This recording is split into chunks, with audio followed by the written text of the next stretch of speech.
Operation कोठी 2 अभी भी जारी है। कश्तीगढ़ के जडान हाई स्कूल में भारतीय सेना के जवान टैक्टिकल हॉल्ट के तौर पे थे।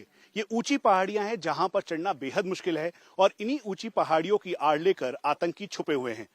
उनको जानकारी मिली कि यहाँ पर भारतीय सेना के जवान टैक्टिकल हॉल्ट के तौर पर हैं और फिर उसके बाद रात 2 बजे के लगभग आतंकी पहुंचे। उन्होंने 3 तरफा फायरिंग शुरू कर दी, एक ठीक सामने, दूसरा पहाड़ी की तरफ से और तीसरा जो आतंकी था वो नीचे की तरफ छुप के फायरिंग कर रहा था। 2 बजे से लेकर करीबन 3:30 बजे तक फायरिंग की गई, यानी इस 90 मिनट के अंदर भारतीय सेना के जवानों ने मुंहतोड़ जवाब दिया। ये वो भारतीय सेना के जवान हैं जिनका डिप्लॉयमेंट यहां पर है। सुरक्षा कारणों से हम आपको और जानकारी नहीं दे सकते, लेकिन हम आपको ये बता दें कि जो 2 सेंट्री थे उन्होंने बहादुरी दिखाई और फिर आतंकियों को खदेड़ने के लिए उनके ऊपर फायरिंग शुरू कर दी। फायरिंग लॉन्च करते हुए उनके जो आधुनिक वेपन्स, नाइट विजन डिवाइसेस थे, उनकी उन्होंने मदद ली और फायरिंग करने के साथ साथ वो जो पूरा एरिया है वहां पर उन्होंने कॉर्डन लगाया और फिर उसके बाद जो अंदर जवान थे उन्होंने तेजी के साथ आतंकियों को खदेड़ना शुरू कर दिया। मौसम खराब था, विजिबिलिटी बिल्कुल भी नहीं थी और ऐसे में भारतीय सेना के जवानों ने अपने Carl Gustaf rocket launcher, UBGL, MGL, LMG का इस्तेमाल किया, आतंकियों को खदेड़ा और अभी भी ये ऑपरेशन जारी है। इंडिया टीवी आपको ग्राउंड और एक्सक्लूसिव रिपोर्ट सीधा दिखा रहा है कश्तीगढ़ के जडान हाई स्कूल के सामने से। इस पूरे एरिया को कॉर्डन किया गया है। करीबन 500 के लगभग भारतीय सेना की यूनिटों के जो जवान हैं वो डिप्लॉयड हैं। उसके साथ ठीक सामने आप देखें तो अब जो कॉर्डन है उसको और बढ़ाया जा रहा है। बढ़ाने के साथ साथ जवानों को ये जानकारी दी गई है कि जैसे ही कुछ भी हरकत होती है आतंकियों की, जल्द से जल्द उसकी जानकारी दे, लॉन्गिट्यूड ऑल्टीट्यूड शेयर करें और अब आतंकियों को ढूंढ के मारने के लिए ये कार्रवाई की जा रही है। जैसा कि मनीष की रिपोर्ट में आप देख रहे थे, बारिश हो रही है, बादल और धुंध के हालात हैं। ऐसे में आतंकियों को ढूंढना मुश्किल चुनौती है।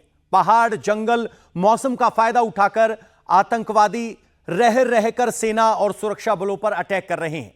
इंटेलिजेंस एजेंसियों के मुताबिक कुछ जानकारियां सामने आई हैं। जंगलों और पहाड़ों में छिपे हुए हैं आतंकी। 10 से 15 पाकिस्तानी आतंकी छिपे होने का इस वक्त इनपुट मौजूद है।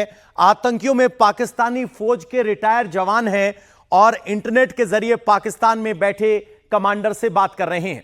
खुफिया एजेंसियों का मानना है कि जिन इलाकों में ये छुपे हुए हैं वहां पर स्थानीय लोगों का, टेररिस्ट को जो भेजा गया है वो स्थानीय लोगों की मदद ले रहे हैं और वो जो लोग आए हैं वो बेहद ट्रेंड हैं, पाकिस्तानी फौज के रिटायर्ड जवान हो सकते हैं और ज्यादातर को पाकिस्तानी सेना से ट्रेनिंग मिली है। ये आतंकवादी जंगलों में छिपे हैं, बीच बीच में खाने पीने का सामान लेने के लिए ये शहरी इलाकों की तरफ आते हैं, स्थानीय घरों की तरफ आते हैं, बंदूक पे दम पर घर का इस्तेमाल करते हैं, सामान का इस्तेमाल करते हैं और उन्हीं का इंटरनेट इस्तेमाल करते हुए पाकिस्तान में अपने कमांडर से संवाद भी कर रहे हैं और वापस जंगलों की तरफ भाग जाते हैं। शक यह भी है कुछ लोकल लोग भी इन आतंकियों की मदद कर रहे हैं, उन्हें सेना के मूवमेंट की जानकारी दे रहे हैं और अब इन्हीं 10 से 15 पाकिस्तानी आतंकियों को पकड़ना मिशन है जिस पर 2000 से ज्यादा जवान लगे हुए हैं।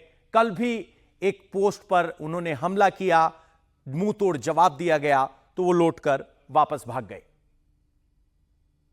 16 corps commander lieutenant general Naveen Saxena, साथ में delta force commander major general Upkar, वो इस समय इस एरिया में पहुंचे हैं जहां पर वो सभी एरिया को रिव्यू कर रहे हैं, सिचुएशन को देख रहे हैं, मॉनिटर कर रहे हैं और उसके बाद ये जो एग्रेसिव ऑपरेशन लॉन्च किया गया है उसकी पूरी तैयारी की जा रही है। हम आपको ये भी बता दें कि भारतीय सेना के 4 जवानों ने अपनी शहादत दी है, वीरगति को प्राप्त हुए हैं और उसके बाद इस पूरे एरिया में करीबन 10 से 15 के लगभग पाकिस्तानी आतंकी हैं। उनके सफाई के लिए अभी तक का सबसे बड़ा ऑपरेशन कोठी 2 जारी है, जिसमें भारतीय सेना, जम्मू कश्मीर पुलिस की एसओजी और स्पेशल फोर्सेस के जवान शामिल हैं।